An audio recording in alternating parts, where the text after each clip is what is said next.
Welcome to Tuesday Night Live with the House Heroes. I'm Ryan Lineker, coming to you from the studio here in Orange, AJ's Legacy Studio.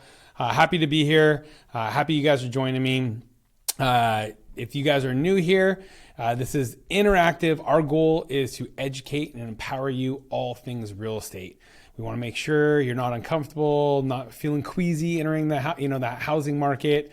Can seem very, very daunting and overwhelming. And our goal is to break things down into bite-sized pieces so you understand it and you know what you're doing and can go out there and start to build equity. Get off that rental rat race, just paying your landlord's mortgage and really just make wise financial decisions. So again, I'm Ryan Lineker with the House Heroes. Excited to bring you some great content tonight. We've seen a lot of buyers and sellers making mistakes in this transitory market.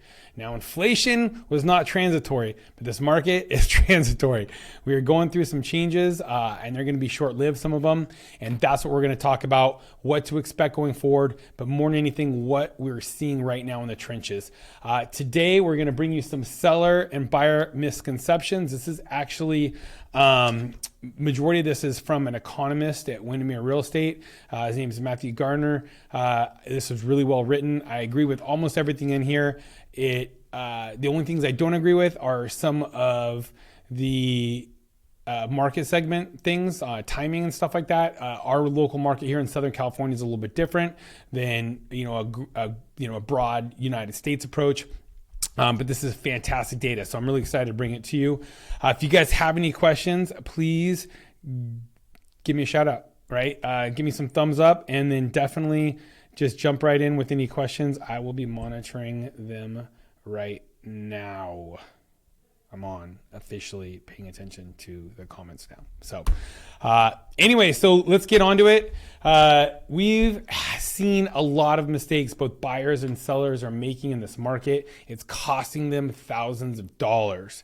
I mean, tens of thousands of dollars from, overpricing, bad marketing, not reviewing offers timely and just getting into those good offers, and then buyers waiting thinking prices are going to just keep continuing to plummet when there's no inventory in the market. So here's a couple of them. So the top misconception among aspiring home buyers, according to real estate agents, is that home prices will significantly fall. Zillow research finds a rapid drop in prices is unlikely. Agents overwhelmingly say sellers continue to expect bidding wars, offers above asking price, and quick sales despite the cooling market. And that's a true right now, right? So we went from one market where it was all up, only up, right? And you had the bidding wars, all this stuff. Sellers are still expecting that. Obviously we know every seller thinks their home's the best property. Our goal here is to find the person that thinks that home's the second best property, right? Loves it just not quite as much as a seller, but enough to buy it. That's our goal. But with buyers, everybody keeps, chirping, oh, it's going to be like 2008, the last financial crisis. Look, we had a very big run up. The run-up consisted of very low interest rates, right? And that added fuel to the fire. We already had low inventory. We have a housing shortage in the United States. We have a housing shortage in California. It costs more and more to build. It's harder and harder to, break through all the bureaucracy to build. And as such, all of those macro economic factors have led to prices going up. And when we had ultra low interest rates and there was not enough inventory out there, it just was fuel to the fire. Whereas in 2008, people were speculatively buying with funny money. They didn't have to make money. They didn't have to show that they made money. They just said they made money and that they could afford the payment, and they were given that loan. Those loans don't exist anymore. Everybody who's bought homes since Dodd-Frank came out in pre-2010 range, all of those homes, you have to show the ability to repay. People have to have real jobs, fully documented, and majority of the buyers out there have a ton of equity in their house right now. So we're not expecting to see this '08 crash. And when you actually talk to any economist out there, they will tell you such. The problem is people remember how great it was in '08, from the buyer's, perspective. I mean, it was horrible. A lot of, families got decimated and stuff and lost a lot of their wealth and had to see their houses go and reset. But That's what buyers are looking for. They're like, hey, this might be my chance. This is a very good opportunity for buyers in the market right now because you've got time to look at your home. You have time to negotiate, but you are not going to see Walmart look for falling prices. It's just not going to happen. Things have already started to stabilize with where rates are at right now because of this low inventory. But the biggest misconception I see right now is buyers thinking prices are going to fall. I see it, I hear it, and it's just not happening. Come to any of the properties I'm showing. We have multiple offers. I showed a client a home for the second time today, called the agent. Yeah, we've got an offer. We're making a decision soon. Get your offer in fast, right?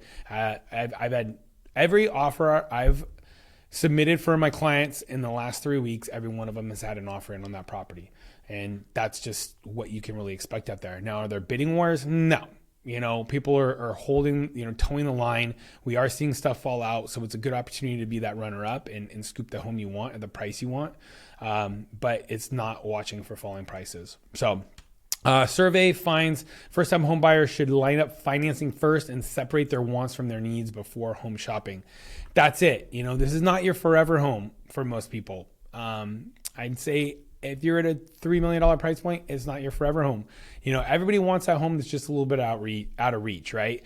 And I don't care what price point you're at. The chances of any home you're buying being a forever home is very, very slim. So the goal is to get out there, figure out what you absolutely need and what homes check off as many of those boxes as possible. Is it affordable? Does it fit within your pre-qualification range? And then pull the trigger. The best time to plant a tree was 20 years ago. Next best time is today. And it's the exact same with housing.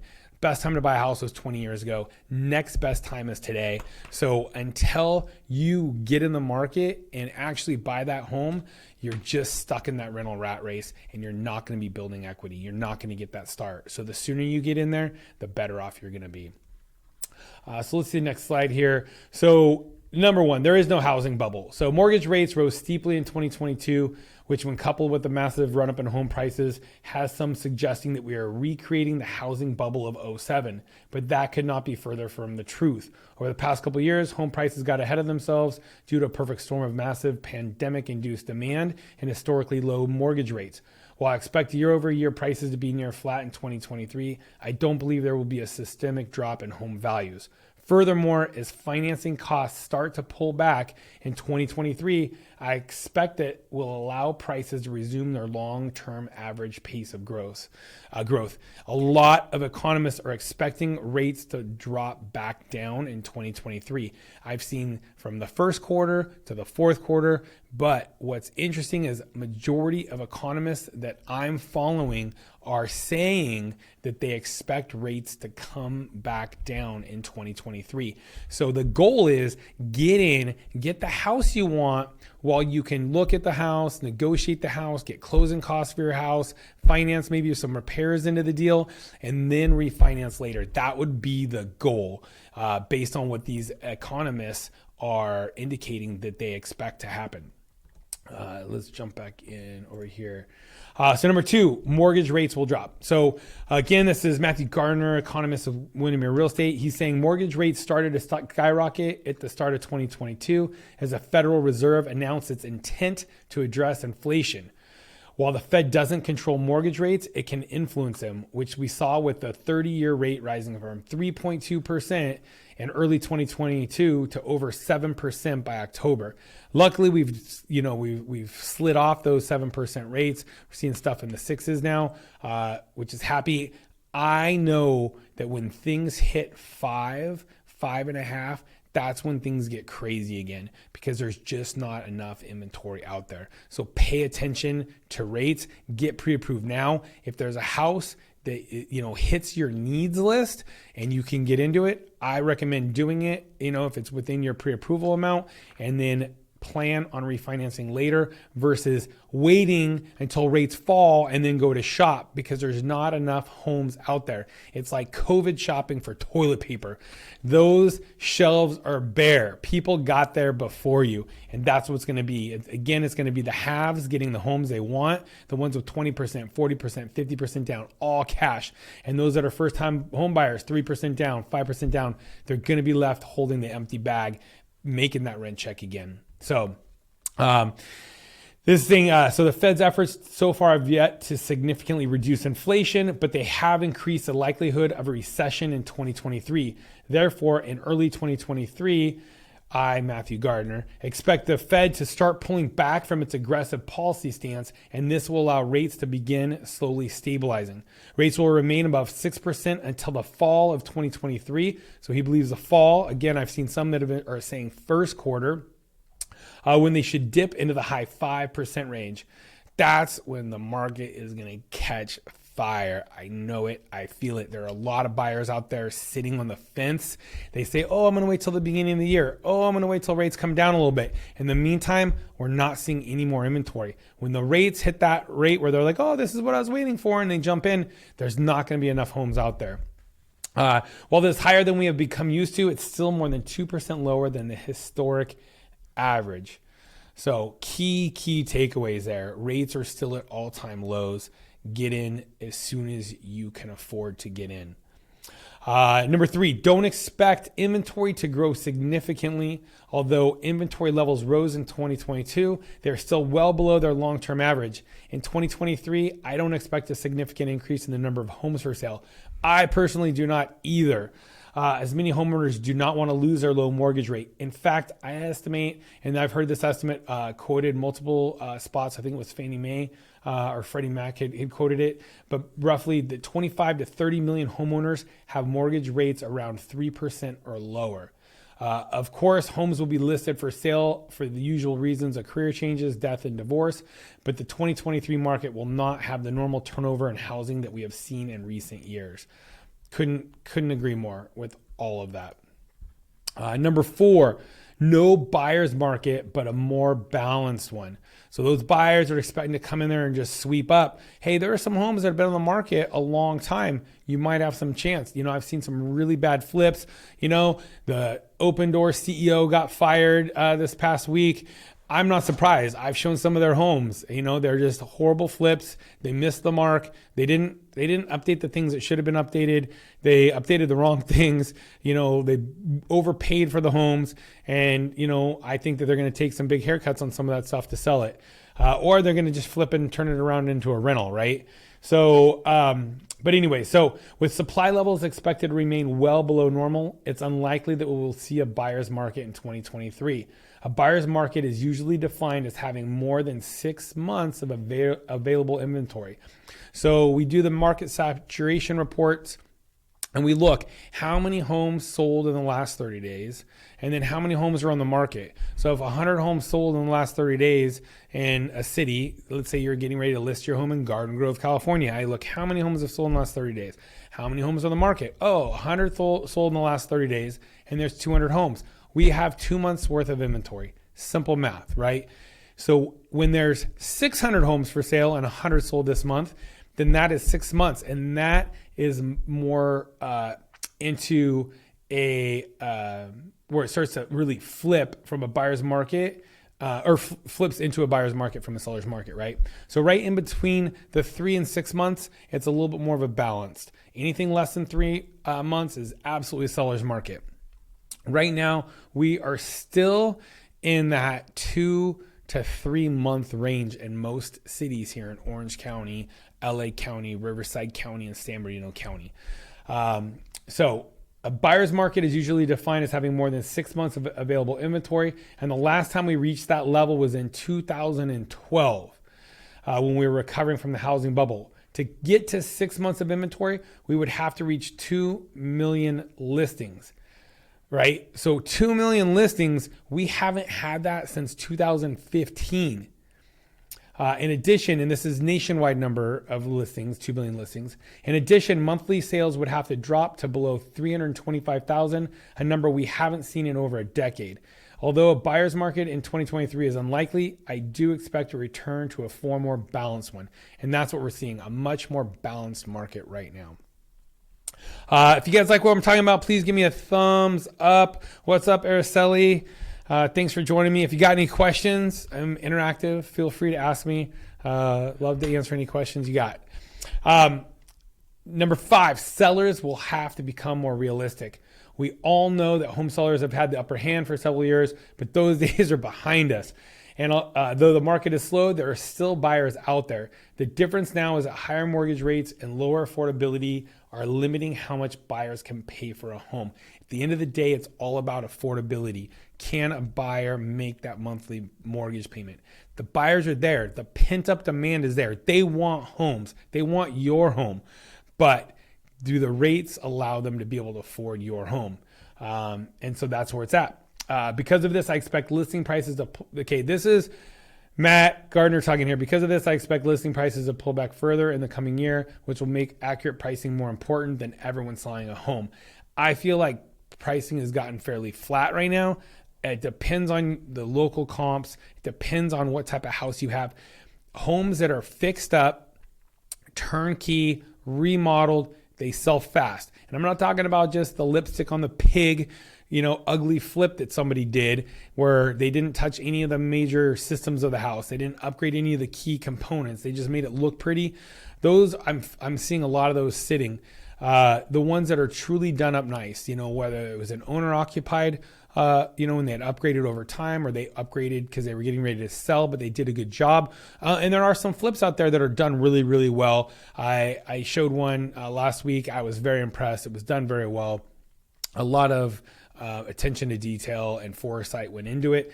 Those homes are selling fast and they are still commanding a decent amount of premium. Homes that are dated and they're going to need work, they're going to sit on the market longer and they're going to sell for a little bit less. If you're priced properly, homes are selling. I'm seeing homes priced properly sell within a week to 3 weeks right now. Anything that's overpriced or, is just one of those kind of white elephants, they're going to sit a lot longer. You need to aggressively price it to sell in this market. So because of this, I expect listing prices to pull back further. He says, I don't, but pricing is absolutely important when you're listing your house. And then number 6, these are kind of some of the key things he's seeing, going forward. Workers are going to be returning to work, sort of. The pandemic's impact on where many people could work was profound. As it allowed buyers to look further away from their workplaces and into more affordable markets. Also, enjoyable markets where they wanted to be, where they could, enjoy the surroundings, right? Whether it's in the mountains or Palm Desert, they saw a lot of people going to the desert, just getting away. And so many of those businesses are still determining now their long-term work, situation. Work from home policies and such. But in the coming year, I expect there will be more clarity for workers, but we're already seeing a lot of workers that need to go back into the office. Some have hybrid work schedules. A lot are back to butts in seats. And we're already seeing some people that are keeping, the home that they bought out in those tertiary or secondary market areas, keeping them as rentals and Airbnbs. And they're now moving back into closer to the urban and suburban areas where their jobs are, and they're some are buying and some are renting. So we've seen quite a bit of that. This could be the catalyst for those who have been waiting to buy until they know how often they're expected to work out of the office. So again, there's just more potential pent-up buyers sitting on the wings. So you got the ones that are waiting for wage to drop. You have the ones that are like, oh, the 2008 crash bros. Like, we think it's going to crash because they want the steal. Eventually, they're going to realize it's not happening. They're going to get in. So the rates people are going to get in. The crash bros are going to get in. And the ones that are waiting to figure out where they're working, they're going to be jumping off the fence. And again, we have very, very limited inventory. And then new construction activity is unlikely to increase. I started to get reports, hearing reports that some of the lumber mills, we had that, lumber tripled in price and then it's dropped back down. Now demand is waned because a lot of these builders have completely held off. Some of these mills who construct the wood, right, who are milling the wood, they're starting to turn back shifts. So they went from 3 shifts a day to 2 to 1, and now they're starting to actually lay off workers and start to close down certain plants, mothball them until demand picks back up. Which is interesting because we went from this, high peak pricing and shortage to now it might keep pricing high just because there's a lack of it. So on top of it, All the costs are up. So permits for new home construction are down by over 17% year over year. So they got to pull a permit before they're going to start anything to buy a home, right? So that's why they track permits, because that's what they know. Hey, in the next, 9 to 18 months, there's going to be a house built. So they can track those numbers to see what new inventory is going to be hitting the market. But new home builders are not pulling permits if they're not interested in, if buyers aren't buying, they're not going to be pulling permits on new stuff to go build it, right? They just mothball stuff. So they shut it down. So permits for new home construction are down by over 17% year over year as our new home starts. I predict that builders will pull back further in 2023 with new starts coming in at level we haven't seen since before the pandemic. You have to remember, especially those crash bows, it's going to crash, like 07, 08.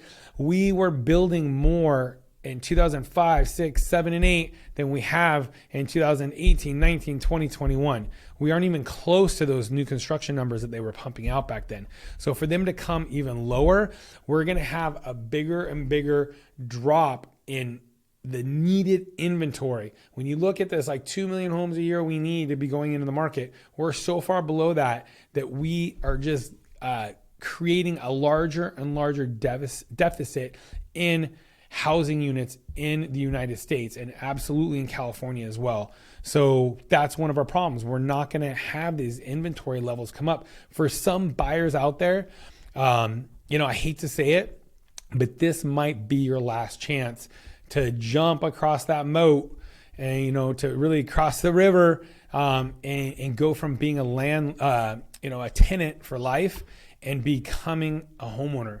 I am scared that a lot of people, when we're out of this market, when rates come back down again, they're not going to be able to afford a house forever. Unless they're going to have a job that's going to give them some huge growth opportunities. Maybe they're going to college again or something like that to up the career to where they can make more and get out of this rental rat race. But for a lot of blue collar workers out there, they're just not going to be able to afford a home here in California because there's not enough of them. People aren't moving. They've got their locked in low rates. And we're seeing more and more population growth, more and more household growth at that first time home buyer age. And, there's too many people fighting over too little homes. So that's my biggest worry is you're going to have a lot of people that are going to be stuck. They're going to be priced out. And that's bad because that is just eating away at the middle class. We're going to have a bigger and bigger, the top true 1%ers and then the poor. We're eating away at this middle class. And so that's one of my biggest worries here. And this lack of new construction is absolutely adding to that. So builders are going to start seeing some easing over the supply chain issues that hit them hard over the past few years, but development costs will start to be high, will still be high. Trying to balance home buying costs with what a consumer can pay with these higher mortgage rates will likely lead builders to slow activity. This will actually support the resale market as fewer new homes will increase the demand for existing homes. So again, more people fighting over what's out there is what we're going to see. More of the same. And number 8, not all markets are created equal. So markets where and this is what I've been chirping the whole way. So markets where home price growth rose the fastest in recent years are expected to experience a disproportionate swing to the downside. I think Idaho's, areas like that where, a lot of those markets doubled in a 2-year span. Those are going to see the biggest drop, right? And a lot of them were taking money from California. Now that we've mellowed out, people aren't taking these huge, crazy paydays, and the buyer demand in those areas is going to be less, especially as people are going to have to return to their work environments. A lot of them are going to need to be coming back. So, for example, markets in areas that had an influx of remote workers who flocked to cheaper housing during the pandemic will likely see prices fall by a greater percentage than other parts of the country. That said, even those markets will start to see prices stabilize by the end of 2023 and resume a more reasonable pace of price growth. Yeah, once rates start to hit down, once they've taken their licks, they'll start to level out. And I absolutely agree with that. That this economist Matt's take on this. And then affordability will continue to be a major issue. In most markets, home prices will not increase in 2023, but any price drop will not be sufficient enough to make housing more affordable. And with mortgage rates remaining higher than they've been in over a decade, affordability will continue to be a problem in the coming year, which is a concerning outlook for first-time home buyers. Over the past 2 years, many renters have had aspirations of buying, but the timing wasn't quite right for them. With both prices and mortgage rates spiraling upward in 2022, it's likely that many renters are now in a situation where the dream of homeownership has gone. That's my biggest worry. So if you're out there and you're able to afford a house now, I think you should absolutely get in the market, see what's out there, look at your needs list, and get in while you can. Then refinance later. Once you've built more equity, you can pull equity out, maybe go buy a bigger house, keep that as a rental, and really set yourself up to succeed in your life in the future. And so that's not to say that we'll never able to buy home, just that they may have to wait a lot longer than they had hoped. And I think if you're in a job, a blue collar job, and you don't have a huge runway for increased promotions and career, career, really, like kind of like if your glass ceiling's a little low and you're not going to have a big runway for making more money down the road, I think you might be stuck renting for good if you don't take your chance when it's available to you. And then government will start to take housing more seriously. So over the past 2 years, the market has risen to such an extent that it's priced out millions of potential home buyers. With a wave of demand coming from millennials and Gen Z, the pace of housing production must increase significantly, but many markets simply don't have enough land to build on. This is why I expect more cities, counties, and states to start adjusting their land use policies to free up more land for housing. But it's not just land supply that can help. Elected officials can assist housing developers by utilizing tax increment financing tools, whereby the government reimburses a private developer as incremental taxes are generated from housing development. There are many tools like this at the government's disposal to help boost housing supply, and I sincerely hope that they start to take this critical issue more seriously. This is such a great point. I remember I was building a new home in the city of Highland, California. It was originally going to be a flip. I ended up tearing it down and building new. And when I went to pull permits, the school fees for the Redlands School District were like $20,000. And it blew my mind. And then at all the fees they quoted, they probably were about 75% off of what I ended up paying. So if they quoted me it was going to cost me $35,000 to get from start to finish with their city fees, it cost me probably, really their school fees, they told me I could prorate and it was going to be free, and then it wasn't. So yeah, it ended up that for me, my fees were probably 15 to 20 grand, and they had originally told me it was going to be about $5,000. So it was absolutely nuts watching all the red tape and bureaucracy and all the stuff they threw at me. They changed the rules in the middle of a lot of the process, right when I was getting ready to, okay, you can go to permits now. And it was like, oh, wait, no, actually you have to go and do all this other stuff, go do a survey that we weren't requiring when you first came in here, but now we were going to require it. So one, the cities need to get their act together. They need to get rid of a lot of the red tape. I know here in California at the state level, the governor is trying to push through a lot of zoning and land deconstruction, I guess, where they're talking about now you can build, 2 homes on a lot. You can split the lot in half and build 2 homes on each of that lot. There's a lot of that's going to be pushing through. They're really holding a lot of the cities' feet to the fire to free up land to make more homes available. More jurisdictions need to do it. I think it's going to take a little while before it makes it through the pathway for everyday, people seeing any sort of result from it. I think we're going to be, 2.5 to 5 years out before we see any, fruits of that labor. But this is huge. And I really like the idea of this tax increment financing tool. So like, okay, as a developer, if I'm going to put some money up front and I'm going to, build housing, then, hey, maybe as the city generates tax from that, property tax and other things, and have a benefit, I get paid back some of those fees over time. So I've got a little bit more of a benefit to take on this risk, to build this house, to sell it to somebody. And that's really where we need to be. The fact that, these home buyers aren't able to sell homes right now, like they were, and profit, there needs to be some sort of motivation for them to keep building now, keep people employed, keep the housing stock growing so that we don't have these crazy problems later and these shortages. So if we can give them some of these, tax, benefits and things like that now to get them to go out there and build, I think it'll be a huge benefit for the middle class in the long road. And this is more of single family homes I'm talking about. So anyways, thank you guys for joining me. If you guys have any questions, please jump on, let me know. If you could give me a thumbs up down below or a big heart, I'd appreciate it. And please share this with anybody you know who might be buying a home, selling a home. I'm here. I'd love to do a private consultation with anybody, answer any questions you have. And that's pretty much it. Thanks for joining us, and peace. God bless.